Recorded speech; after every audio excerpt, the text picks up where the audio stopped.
von Daniken most certainly has been my inspiration for everything that I do today. There's no doubt in my mind about that. However, I am not in any way, shape, or form his disciple, because being a disciple implies that Eric would be a type of savior, and it has this religious connotation. So in any way or so, he was or is my mentor, and above anything else, one of the closest and dearest friends I've known. And, so when I grew up, it just so happened that the first inspiration for all these topics actually came through my grandmother. And so whenever my grandma would visit from Austria, these ideas of extraterrestrial life and past civilizations and Atlantis and things like that, they would become dinner table conversations in our household. So I was exposed to these ideas at a very young age. And then I remember buying a book by Eric for my dad for his birthday, and my dad looked at it, read it, and said, "Oh, it's very interesting." And I took the book myself, and I read the thing. I think it was on a Sunday afternoon, from the first to the last page in one sitting, and I was done for, because it was one of the most compelling things that I had ever read. And it was when I was 15, 14 that I consciously began to put two and two together. Yeah, it's funny. I was just looking at the date that Chariots of the God came out. Came out in 1968. And I think I still have in my bookshelf a copy of that book, because I scribbled in it, and I felt the same way. I was totally flabbergasted. I was like, "This is amazing."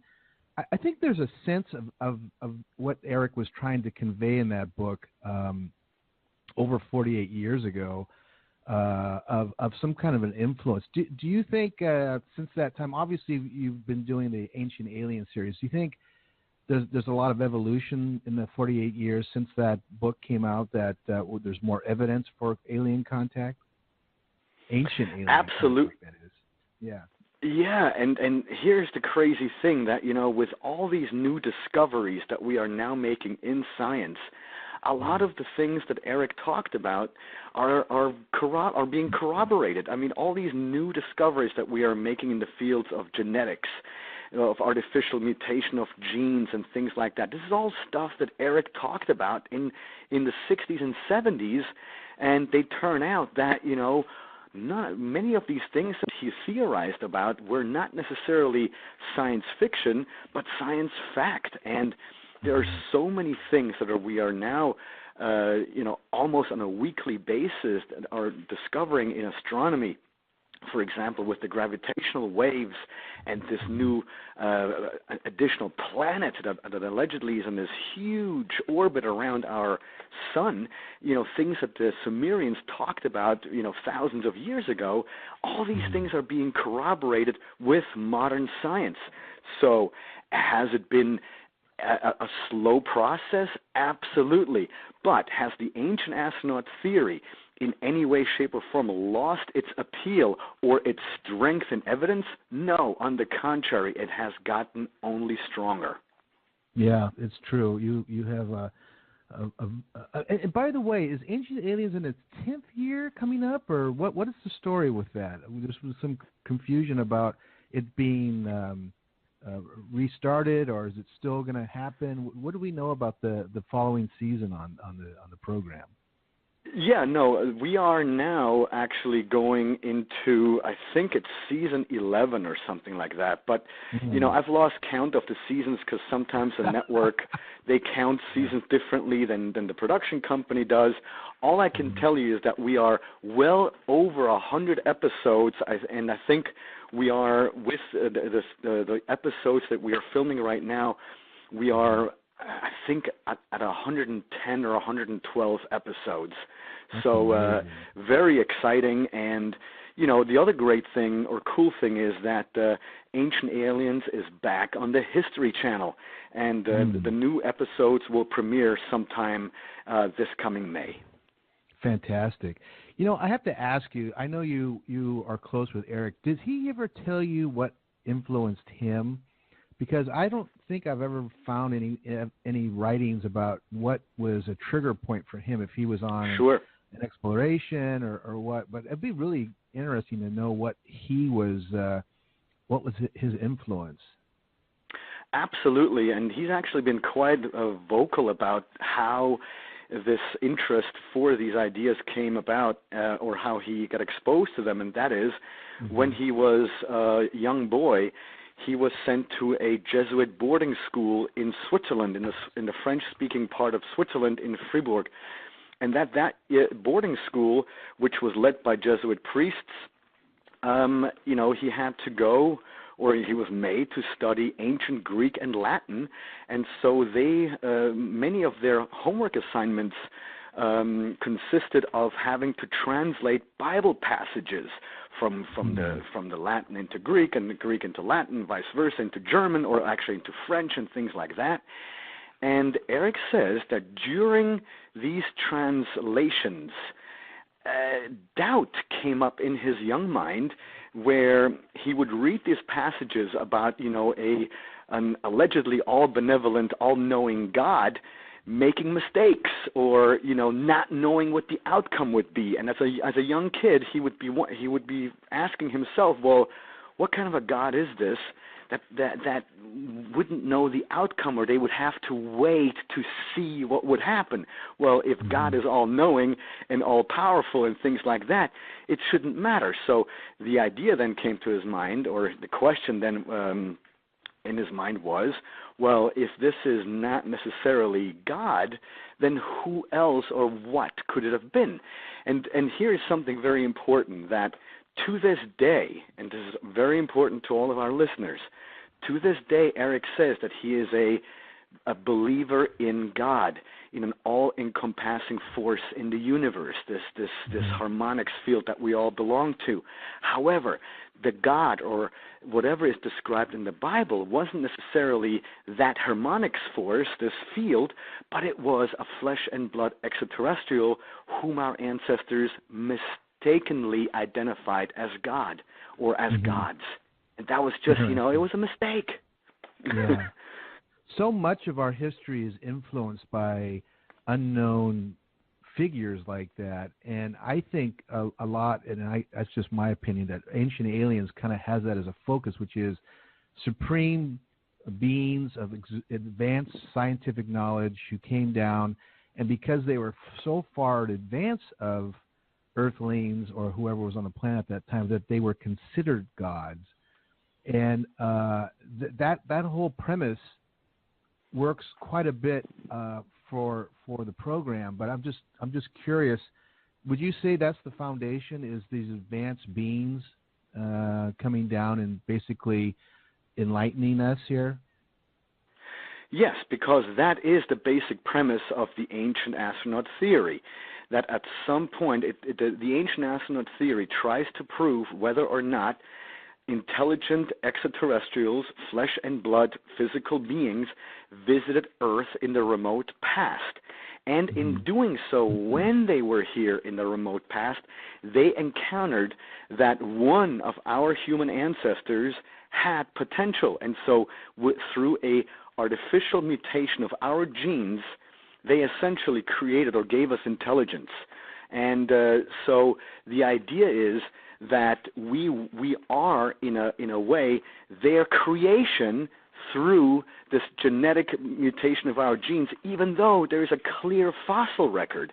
But even geneticists, and Darwin himself said that, the theory of evolution is fantastic, I like it, but there's something missing, and that is why today we are all talking about this missing link. There's something doesn't make sense. The equation does not, the equation doesn't solve itself. So what's the missing link? The missing link, some have proposed, is coincidence or something like that, and some have proposed, it's God, an intelligent designer, creationism. But neither side, in my opinion, it holds that truth, because what if it's the middle? What if it is a genetic mutation of our genes, but it wasn't God? It happened in a lab with extraterrestrials who wanted to essentially colonize or allow this planet to be colonized. Okay, so that that fits into the Sitchin theory then, like the Anunnaki, right?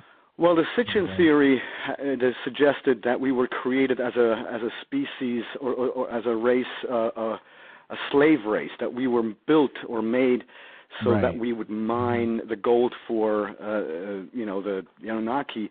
And while that may have been the case, I personally disagree with that notion, because this whole idea that we were created in the first place as slaves, I highly find that a very unattractive thought. Yeah, I know. It is kind of funny to think that we were created to be mining stuff. I know for a fact in my visits with the Mayan elders that they have a whole history of star people influence. And so do the Zuni, so do the Hopi. We've had Clifford Mahody on our show. I think he was on Ancient Aliens one time, also talking about star people. But I have to ask you this. Wouldn't it be important for an advanced civilization, thousands of years in advance of our own culture, to have, and this is shades of Star Trek, kind of a prime directive not to influence a society that's developing on its own? Wouldn't it make sense? I mean, it's kind of funny that Gene Roddenberry came up with that prime directive, but it kind of makes sense if you're 1,000 or 2,000 years advance of a simple people living on the planet, kind of focused on the Earth. What do you think about that idea? Well, here's the thing, and I'm so glad you bring this up, because this all ties into the whole idea of the cargo cult phenomenon. And, Gene Roddenberry certainly was a visionary with the whole idea of the Prime Directive, but I think that the Prime Directive only applies to, or should only apply to, civilizations that are as advanced, technologically speaking, as we are today, because in a certain way, we are right now at this bizarre crossroads where if they were to show themselves publicly, the ETs that is, right at this moment, I'm not sure how it would go, whether, there would be mass panic or not. So I'm unsure how to answer or how to, observe that question. Yeah. But, this whole idea, of, I'm sorry, I lost my train of thought. Somebody just walked in. The Prime Directive and what the influence would be. The Prime Directive. See, I think that while the Prime Directive is a wonderful philosophical idea, let's just imagine for a moment if we as a human species 1,000 years or 2,000 years in the future arrive at a distant planet and we see that this distant planet hosts some type of intelligent life, but that intelligent life is not yet advanced technologically speaking. What will we do? Will we just stand back and watch them from afar? Sure, maybe for a couple of months or for a little while, but then we'll make the conscious decision to help these people, to guide them in a technological direction, to teach them a few things in astronomy, in agriculture, engineering, all those different things. Perfectly knowing that in the far and distant future of that planet, we humans that have arrived at that planet will become ancient astronauts in their mythologies. So that is the idea of this whole, why this Prime Directive won't work in the sense of Gene Roddenberry, because I think that especially if there's a primitive society that has potential and you can descend from the stars in order to help that society, I mean, that's beautiful. It's amazing. It's actually helping another planet to go and to walk into the future. So, this whole Prime Directive thing, I always say, and I mention it a lot in my lectures, it's a great idea for science fiction, but not for reality. Well, that leads me to my next question. Ancient Aliens films in different parts of the world, and the production quality is very good. And I mean, some of the panoramic shots and the shots of the ruins and things like that are just amazing. But you go to Egypt, you go to Lebanon, and in each of those places are very ancient cultures, the ancient Egyptians and the people who built Belbach and the gigantic remains of stonework and handiwork that are just mind-blowing. We can't really figure it out. But I guess I want to consider it Earth humans that did this. And the reason I bring this up is we now know that there was an event approximately 10,000 years ago known as the Younger Dryas event, which are catastrophic, earth-changing events where we were hit with multiple asteroids which caused, heating of the planet, tsunamis, basically we think wiping the planet clean of any humanoid or animal life. But before that event, there's speculation by people like Graham Hancock and a number of authors out there that there were civilized people, and we don't know to the level of civilization they were at, but there's a good opportunity, a good chance that they were very highly advanced. And to say that these megaliths, especially at Belbach, I mean, one of those gigantic stones that's still in place that hasn't been cut up free is about 800 or 1,000 tons. Right. And, it's like, and this is the other thing, Giorgio, is there's researchers out there. There's a guy who passed away. His name was John Burt. And he discovered that these ancient people used electromagnetic fields to pass and amplify through pyramidal structures. And we know this through Tikal. We know it through various American sites. I think he even went to the Great Pyramid in Giza and did some analysis. So there's like a missing link with technology. And I think, it's cool to say, hey, maybe these were aliens, but it's even cooler to think there was a branch of humanoids that actually may have used this technology. Don't you have a feeling for that? Well, first of all, I personally have never said, not once, that the ancient monuments were built by aliens. That's the meme, not me. I certainly have never said nor suggested that the pyramids at Giza or the Colosseum in Rome and things like that was built by aliens. They weren't. These were all built by human beings under the tutelage of extraterrestrial visitors. And the reason why I am suggesting that this happened, that the engineering knowledge was given to our ancestors, is because of those stories in mythologies that we can read about the guardians of the sky, or the watchers, or the people that were dwelling up in the clouds, leading humankind into the future. So this is the idea that, and by the way, I love the idea that Robert Bauval and Graham Hancock, whom I consider colleagues, by the way, that those theories that they have proposed, because these theories do not at all negate the extraterrestrial question, because if, let's say, there was a high culture 12,500 BC during the golden age of the ancient Egyptians, they still talk about the gods descending in these winged discs from the sky. So whether the extraterrestrials were here 5,000 years ago or 12,000 years ago, I don't care. All I care about is that to figure out if they were here, and in my opinion, they were. And this also, by the way,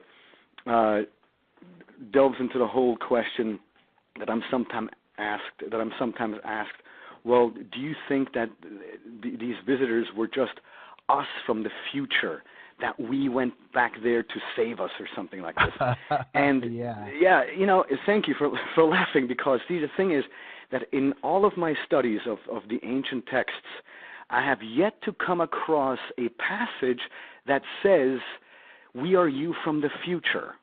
Now, if somebody can find me that passage, then I'll gladly concede and say, all right, it could be time travel. But that is the only reason why I'm standing back from that, because I know what I've read about what our ancestors told or said about those beings descending from the sky. They never said that we're you from the future. They always said, we're from out there. That's funny that you mentioned that, because I haven't run across any of that, but I imagine that you on your tour schedule and your lectures get every possible conceived idea about the future, the aliens, influences. Oh my gosh, are you kidding me? It's very stimulating. Yeah. I love it. I enjoy listening to all the different opinions. It keeps my day very entertaining, let me tell you. I would think so. I think you have a charmed life, Giorgio. I want to ask you, of all the places that Ancient Alien goes to, the series, what would you say are the best examples of a city that is heavily influenced by an alien intervention? I mean, do we know? Do you have like? I keep thinking Pumapuku because of just the magnificent carving, and I'm sure you've heard of the work. I read the work of Christopher Dunn, who went up there, who's an engineer, and actually did analysis of these stones. And for many, many years, they thought they were poured concrete, and they're actually andesite, which is extremely hard rock that's been carved. So, but I'm just curious, what is a best case example of a city that you think is an influence from direct alien intervention? Yes, no, you hit the nail on the head, no question. Pumapunku is the place, and that's a site in Bolivia. It's part of a larger site known as Tiwanaku, and it's in the Andean Plateau. So we're at an altitude of about 12,500 feet. The air is rarefied. It can get very hot in the summer and very cold in the winter, and hot during the day and cold at night. It's very arid, and up there, like you mentioned, is this bizarre place where many of the blocks there consist of andesite, and they are so perfectly cut that one has to wonder how it was done, and also how some of these blocks were transported, because look, the great majority of the blocks up there are, in fact, red sandstone, and you can tell it's the sandstone pieces because you can see their deep burgundy coloration, which indicates it's the sandstone. However, speckled throughout these red pieces are pieces that look black or rather gray, and that gray is, like you said, andesite, and that is igneous rocks. It's one of the hardest rocks you can ever imagine how to be cut. Because here's the thing. I am not interested in, I'm not questioning, I have to repeat this all the time, I am not questioning that our ancestors didn't know how to cut ancient stones in ancient times. Of course they knew how to cut rocks in ancient times. For example, in Greece at Mycenae, there's a wonderful corner of an entrance at the treasury chamber of Atreus. At the bottom, you can see that there was a column there, but the bottom they cut it off sort of squared, and right there you see exactly where the blade went through. Whether it was a blade or whether it was some type of a wire saw, I don't know, but you can clearly see the cut. Now, why am I not as impressed with that cut as, for example, something at Pumapunku? Because at Mycenae, all we have is sandstone and very porous, coral rock and things like that. So even if you went with your little finger, with a nail of your little finger, you could scratch something off. But that is impossible with andesite. So if you want to believe that these andesite blocks were cut with the few copper tools that were found at Pumapunku, that's fine. Believe whatever the heck you want. But you cannot cut physically. It's impossible to cut andesite with copper tools or, as some have suggested, chicken bones. So, and that does not even answer the question of transportation, because even if we have, and because there is a 65 andesite block that's just a massive platform. But there are even bigger platforms that are up there that are made of the red sandstone. And remember, like I said, sandstone is easier to cut. But how was a 120-ton block platform moved in and around Pumapunku? Because there never were any trees that could have been cut down so the tree logs could have been used as wooden rollers, because Pumapunku is situated above the natural tree line. So we have all we have at Pumapunku are giant question marks, because was a 120-ton block dragged across what? How? So, see, my colleague David Childress always says, and you've had him on your program, the reason why there are that many ancient gigantic blocks is because at some point the engineering process for creating something like that had to have been easy. Otherwise, it would have never been done. Never. That's a good point. Yeah. So then, so you really, you got to scratch your head. Totally, yeah. And the funny thing about that place is that the early engineer Arthur Poznansky dated that site to 17,000 years old, and then he was pretty much, they say that they didn't believe it. He basically used the alignments to the cosmos to calculate that number, but later on they say, no, it's closer to a couple thousand years old. But the problem with current archaeology is they don't dig far enough down, and I believe he did actually dig pretty far down and found evidence to a much, much earlier date. So who knows how old that place is, but it is fascinating. Oh, no doubt. What's really cool right now is that, with all the new technologies that we now have, Pumapunku is experiencing a renaissance in discoveries, because they're with ground-penetrating radar. They've recently discovered an entire new complex that's underneath the dirt there. I've been to Pumapunku quite a few times, and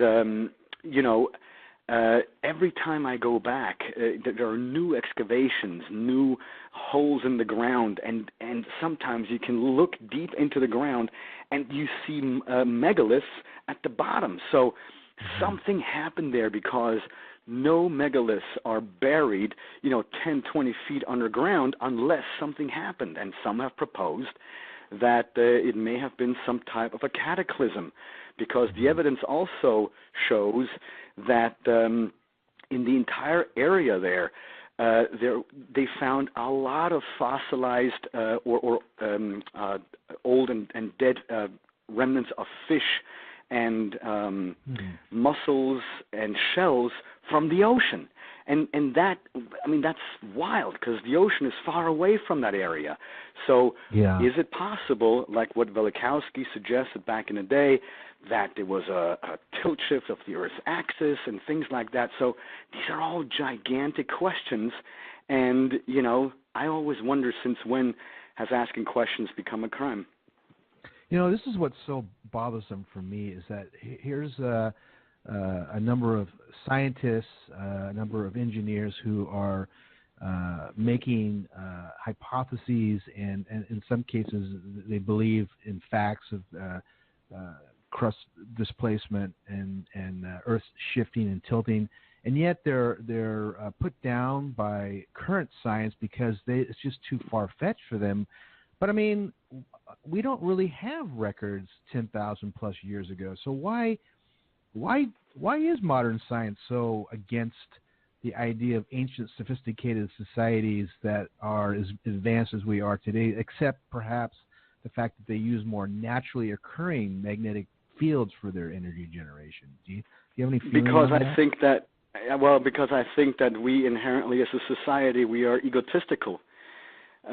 Don't we always laugh at previous, let's just say, just civilization or society from 30 years ago or 40 years ago. Hey, the 70s wasn't that quaint, wasn't that funny, or the 60s, haha.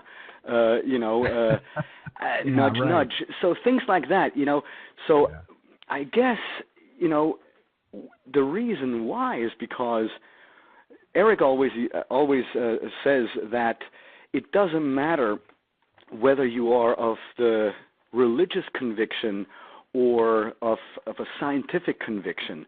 In both cases, at the end, we're both camps or both sides are what he refers to as navel gazers. They still look at their navel, or we all look at our navels quite pleased with ourselves that in the end, after everything is said and done, we are the crown of creation. We're the ultimate.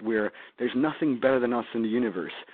And, this is what some sociologists and futurologists actually have been theorizing or philosophizing about, the impact of an actual extraterrestrial visit. What would happen? And this German futurologist by the name of Dr. Michael Scheche, he wrote that we have to ask ourselves some very, very simple questions, and that is, how do we all react if and when we're involved in a home invasion? If somebody all of a sudden, uninvited, stands in your living room, I don't think anyone takes lightly to that situation. So that is why it's this big question too, and the extraterrestrials know this. They have to, they're aware that what would happen or what could happen if they were to show themselves. See, and the other question I'm always asked is, like, for example, when that oil spill happened in the Gulf of Mexico there, I was asked, well, how come the aliens don't swoop down and stuff the hole? And the answer is very simple, because we put the hole there. We are the problem. So this attitude that, we'll just have to sit back and let the aliens take care of it. I mean, how egotistical and arrogant is such thinking in the first place? That's why probably they don't want to have anything to do with us anyway, because we're all such spoiled people, it's not even funny. It's interesting you say that. But wasn't there a study done? The Browning Institute did a study in the late 60s that if aliens did come down, it would people would freak out, religions would be questioned, and our existence would be. I mean, people would be jumping out of windows and things like that. I think that's our government. And, right, and I know the studies that you're referring to, because that's exactly right. These predictions were made, and I think that this is why we have the Disclosure Project that's going on right now. And the Disclosure Project, I'm often asked, so when do you think disclosure is coming? When do you think?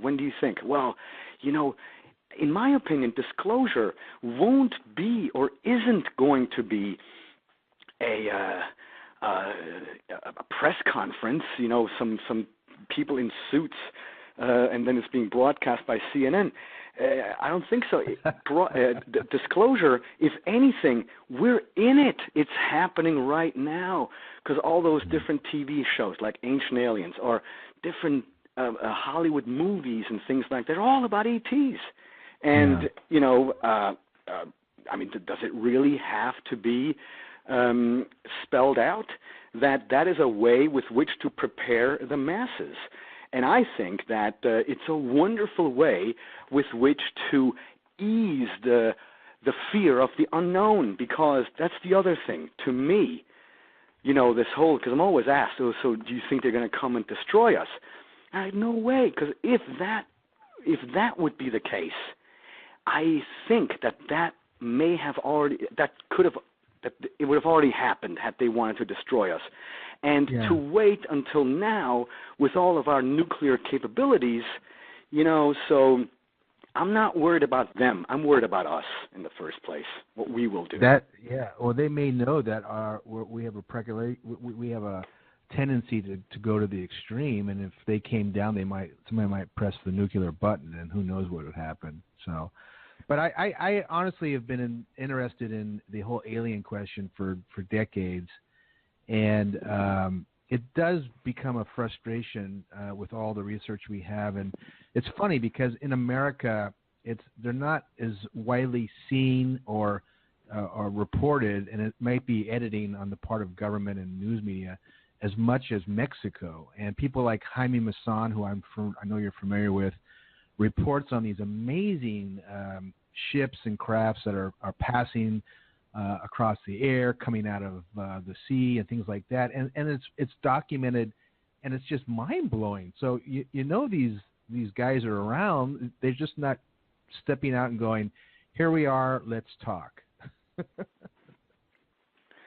Yeah, no, it's definitely something is going on, and I don't care what anybody says, but not everyone who has seen something is a liar, and not everyone has seen a damn weather balloon. So it's this question about whom to believe or whom not to believe. Of course, the question exists because many people, they just make up stories for attention and things like that. But to label everyone who has had a UFO encounter, whether it is no matter what type of an encounter, that all of them have invented those stories, I hardly doubt that, because there are attorneys, medical doctors, pilots, astronauts even, who have come forward to say we have seen something, some even having been personally abducted. Who are we to say that all these stories are fake, or that all these stories are secret military stuff? Can we just forget it? Yeah, it's kind of crazy. I have and something the other thing I want to talk to you. Go ahead. Sure. Oh, well, the other thing I briefly wanted to mention is that, about these studies of the future regarding what would extraterrestrial visitation, what impact would it have on religion? And my answer to that is very simple. Religion can go on, because if one were to follow the true path of each and every religion there is, which, correct me if I'm wrong, which is love, then what's wrong with continuing this idea of love and loving thy neighbor as you would love yourself? So you see, I think this whole extraterrestrial question is very much compatible with religion, even though, for all intents and purposes, the reason why we have religions today in their organized sense is because due to a misunderstood extraterrestrial visit in a remote past. But still, because here's the thing, in my opinion, even extraterrestrials have religious questions. They have questions about life and death, or unless you have become one as an ethereal conscious being and you're one with the universe, yeah, then maybe but until then, even extraterrestrials have questions like us. Because I'm always accused that, or not accused, but mocked by saying, oh, so if you suggest that we've had help from aliens in the past, chuckle, did the aliens, who helped them? Aliens also, chuckle? And the answer is yes, of course. This game has played out for tens of thousands, if not hundreds of thousands, and perhaps even millions of years throughout our galaxy. And if you then, arrive at the very beginning of this game of, intergalactic seeding, well, however or wherever it started, if there ever was a beginning, then that could be conceived as God. But that's above everything, you see? So you don't have to lose your belief in God at all if you entertain or subscribe to the ancient astronaut question. It's just all so bizarre, this misconception that, if you subscribe to aliens, you're an atheist. I think it's just the opposite. That's a real interesting theory. Religion is a and big by issue by for saying that, I want to be people. clear that I'm not in any way, shape, or form suggesting that one should worship aliens. No, that's not the point either. On the contrary, we should never bow down if and when they come back. Interesting. That's fascinating. You know, you mentioned tens of thousands, perhaps millions of years ago. This has been, exchanging of technology, exchanging of information. And we recently had a scientist on our program. He's a fusion scientist. His name is Dr. John Brandenburg. And this Sure, guy I know Dr. John, yes. Yeah. Absolutely. He's the expert on Mars, and I actually shot an interview with him for In Search of Aliens, and what a wealth of knowledge that man has. But sorry to interrupt. Go on. Yeah, no, I'm glad that you're piping up about that, because he presented a paper about a year ago where he analyzed and discovered that two massive nuclear bombs were exploded over the planet Mars, basically rendering the complete surface of the planet uninhabitable and possibly punching a hole in the atmosphere, which basically killed the planet.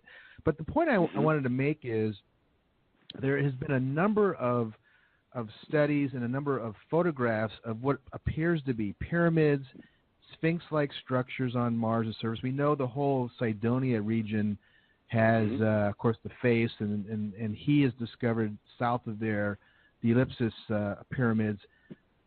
The thing that I find fascinating is that I'm wondering if there was an influence there, if the people living on Mars came to Earth who were pre-dynastic Egyptians and may have spawned the whole multiple dynasties, because I mean, and he's predicting.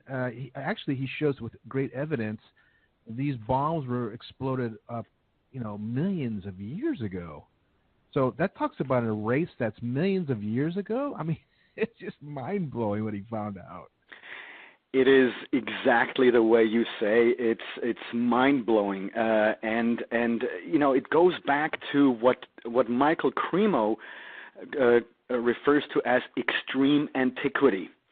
And so all of a sudden, if you have this new scientific report dating or suggesting that it is possible that atomic bombs were somehow deployed on Mars millions of years ago, all of a sudden these stories of extreme antiquity that one can find in the Mahabharata, for example, or the texts that Michael Cremo is familiar with that speak of where he himself has referenced these texts in his book that he wrote with Richard Thompson called Forbidden Archaeology.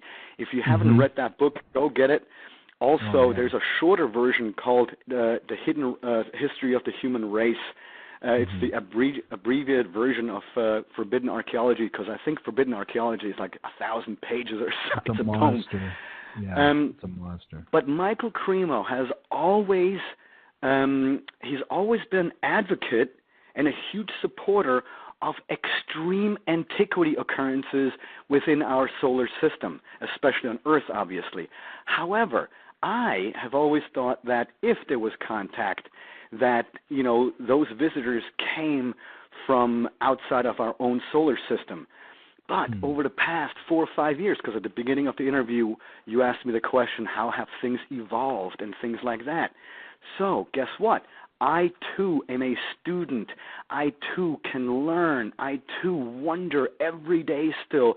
And so by being exposed and being involved with ancient aliens, the idea that at some point Mars was the Earth, and, then because due to a cataclysm or due to some kind of a war, they had to leave Mars and colonize the Earth to ensure their survival, and combining that with ancient stories that speak of these things, then, my ears are open. I listen. I think it's highly fascinating to wonder whether or not we are the Martians.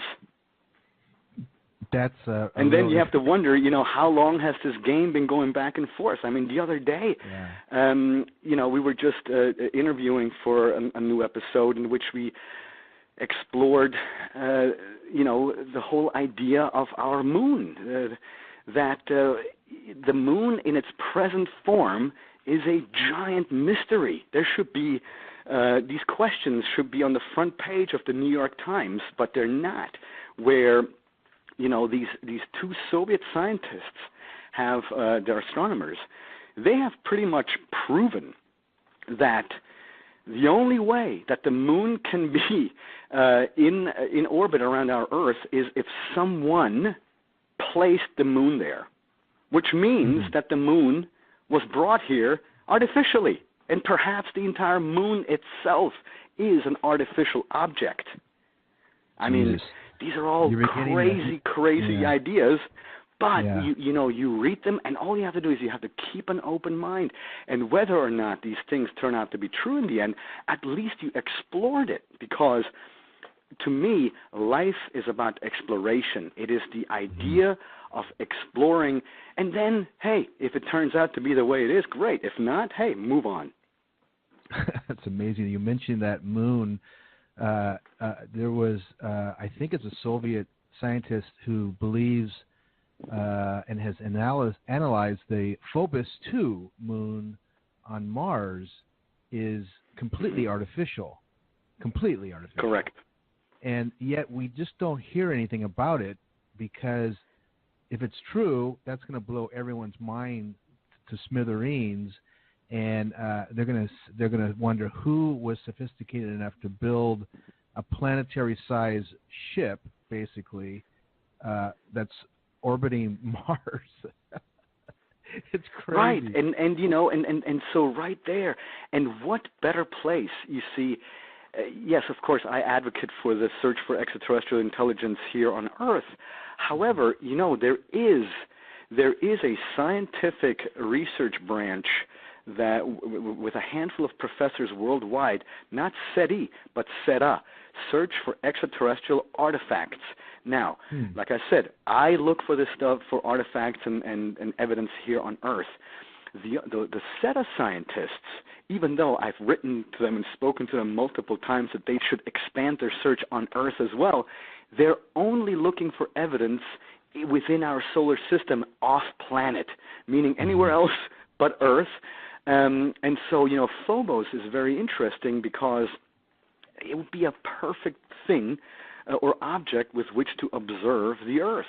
Or there are these points where you could place a probe inside what's called a Lagrange points. And the Lagrange points are insofar important because there's no gravitational pull that is exerted upon these points, and so you can place something there and it would just stay there. So those Lagrange points are all known within our solar system. So, one idea was to, once we have the capability, to have a spaceship go to these different Lagrange points to see if maybe some artificial objects are parked there, to see if we're being observed. But, those are all things that we're still, I think we're a couple of years away from being able to do that. Interesting. I got a couple more questions, and then we'll be into our program here. We're running out of time. It's fantastic. And I don't know if you have covered this, but I am constantly getting information on these objects that were found in Mexico. They're carvings, they're figurines, and they portray what looks to be aliens with slanted eyes.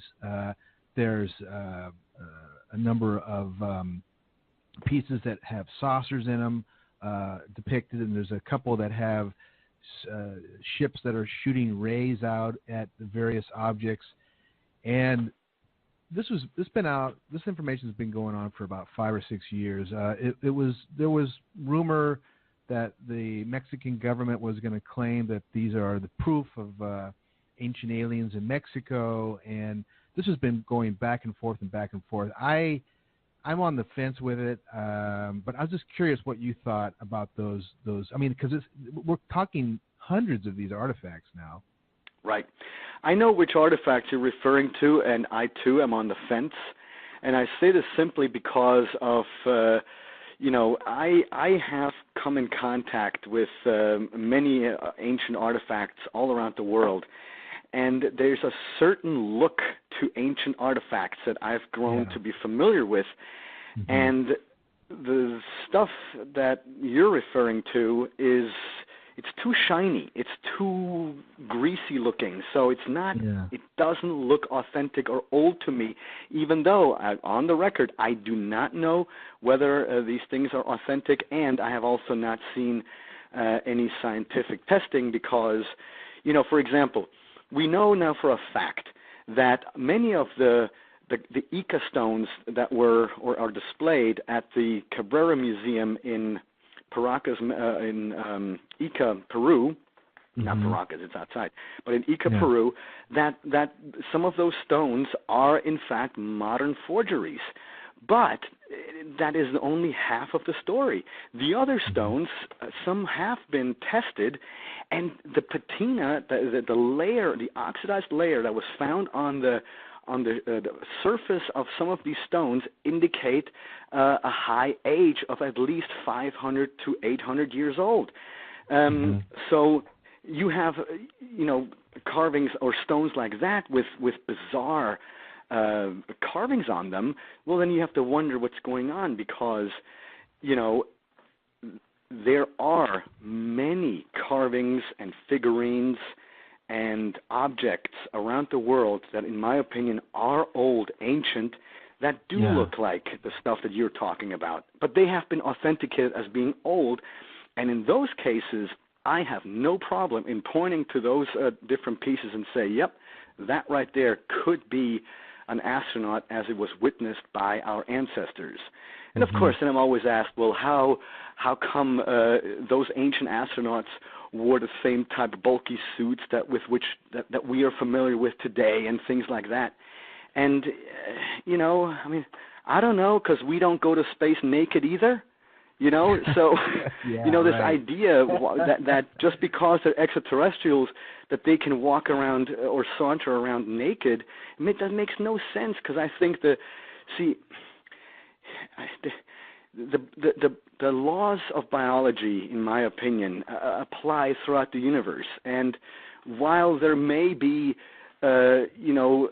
intelligence somewhere, walking upright lobsters made out of cardboard, maybe that exists somewhere in the universe. I don't know, but that's not the extraterrestrial life I'm interested in. What I see, I think that when the hatch opens and they come out, we'll be looking at ourselves, and that will be the biggest reveal in the history of mankind. That it's not going to be, in my opinion, what they portray. Which, look, it's a funny, cool, action-oriented idea, the whole Hollywood thing of aliens. Yeah. But I think, like I said, when the hatch opens, if there is a hatch, then we'll be looking at ourselves in the mirror. That's pretty pretty cool to consider. Hey, the last question I have for you is that presidential hopeful Hillary Clinton recently said that Earth may already have been visited, and she promises to get to the bottom of the alien controversy. We've had other presidents talk about this. Jimmy Carter promised that he would get out and open up the files for evidence of contact of any kind of technology exchange. What do you think about our government and having Clinton, if she is elected president, to open some of these vaulted doors? No, that would be fantastic if that could happen. What's also interesting is that Podesta just the other day, I think it was on Friday or Saturday, said that he thinks that the American public could handle the truth about extraterrestrials, and I wholeheartedly agree with him because, this is why I think that there is we are at this bizarre crossroads at the moment where, and we already talked about this a few minutes ago, but, 20 years ago, the planet may have broken out in panic had they shown up. Today, it's different, in my opinion, even though, we cannot forget that there are certain parts of this world where, people still go to witch doctors. And so imagine cultures where being told that, hey, extraterrestrials just descended from the sky. I mean, that would all be overwhelming for a lot of people, and of course also for the religious people, because how will they react? And this is why we addressed this issue earlier. I think even people from the church, and that's why I think it was a very calculated and deliberate move by the Vatican to suggest that it's okay if extraterrestrial life exists.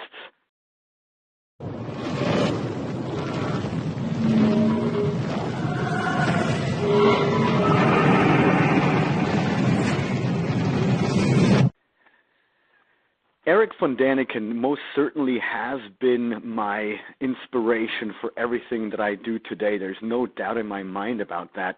However, I am not in any way, shape, or form his disciple, because being a disciple implies that Eric would be a type of savior, and it has this religious connotation. So in any way or so, he was or is my mentor, and above anything else, one of the closest and dearest friends I've known. And, so when I grew up, it just so happened that the first inspiration for all these topics actually came through my grandmother. And so whenever my grandma would visit from Austria, these ideas of extraterrestrial life and past civilizations and Atlantis and things like that, they would become dinner table conversations in our household. So I was exposed to these ideas at a very young age. And then I remember buying a book by Eric for my dad for his birthday, and my dad looked at it, read it, and said, "Oh, it's very interesting." And I took the book myself, and I read the thing. It turned out that not many of these things that he theorized about were not necessarily science fiction, but science fact. And there are so many things that we are now, almost on a weekly basis that are discovering in astronomy. For example, with the gravitational waves and this new additional planet that allegedly is in this huge orbit around our sun, things that the Sumerians talked about, thousands of years ago, all these things are being corroborated with modern science. So has it been a slow process? Absolutely. But has the ancient astronaut theory in any way, shape, or form lost its appeal or its strength in evidence? No. On the contrary, it has gotten only stronger. Yeah, it's true. You have and by the way, is Ancient Aliens in its 10th year coming up, or what is the story with that? There's some confusion about it being restarted, or is it still going to happen? What do we know about the following season on the program? Yeah, no, we are now actually going into, I think it's season 11 or something like that. But, I've lost count of the seasons because sometimes the network, they count seasons differently than the production company does. All I can tell you is that we are well over 100 episodes, and I think we are, with the episodes that we are filming right now, we are, I think, at 110 or 112 episodes. So very exciting. And, the other great thing or cool thing is that Ancient Aliens is back on the History Channel. And the new episodes will premiere sometime this coming May. Fantastic. I have to ask you, I know you are close with Eric. Does he ever tell you what influenced him? Because I don't think I've ever found any writings about what was a trigger point for him, if he was on an exploration or what. But it'd be really interesting to know what was his influence. Absolutely, and he's actually been quite vocal about how this interest for these ideas came about, or how he got exposed to them, and that is when he was a young boy, he was sent to a Jesuit boarding school in Switzerland, in the French-speaking part of Switzerland, in Fribourg. And that boarding school, which was led by Jesuit priests, he had to go, or he was made to study ancient Greek and Latin, and so many of their homework assignments consisted of having to translate Bible passages from the Latin into Greek, and the Greek into Latin, vice versa, into German, or actually into French and things like that. And Eric says that during these translations, doubt came up in his young mind, where he would read these passages about, an allegedly all-benevolent, all-knowing God making mistakes, or not knowing what the outcome would be. And as a young kid, he would be asking himself, well, what kind of a God is this that wouldn't know the outcome, or they would have to wait to see what would happen? Well, if God is all-knowing and all-powerful and things like that, it shouldn't matter. So the idea then came to his mind, or the question then in his mind was, well, if this is not necessarily God, then who else or what could it have been? And here is something very important, that to this day, and this is very important to all of our listeners, to this day, Eric says that he is a believer in God, in an all-encompassing force in the universe, this harmonics field that we all belong to. However, the God, or whatever is described in the Bible, wasn't necessarily that harmonics force, this field, but it was a flesh and blood extraterrestrial whom our ancestors mistakenly identified as God, or as gods. And that was just, it was a mistake. I think it was on a Sunday afternoon from the first to the last page in one sitting, and I was done for, because it was one of the most compelling things I had ever read. And, it was when I was 15, 14 that I consciously began to put two and two together. Yeah. It's funny. I was just looking at the date that Chariots of the God came out. It came out in 1968. And I think I still have in my bookshelf a copy of that book, because I scribbled in it, and I felt the same way. I was totally flabbergasted. I was like, this is amazing. I think there's a sense of what Eric was trying to convey in that book over 48 years ago, of some kind of an influence. Do you think since that time, obviously you've been doing the Ancient Alien series, do you think there's a lot of evolution in the 48 years since that book came out, that there's more evidence for alien contact? Ancient alien Absolutely. contact, that is. Yeah. Yeah, and here's the crazy thing, that, with all these new discoveries that we are now making in science, a lot of the things that Eric talked about are being corroborated. I mean, all these new discoveries that we are making in the fields of genetics, of artificial mutation of genes and things like that. This is all stuff that Eric talked about in the 60s and 70s, and they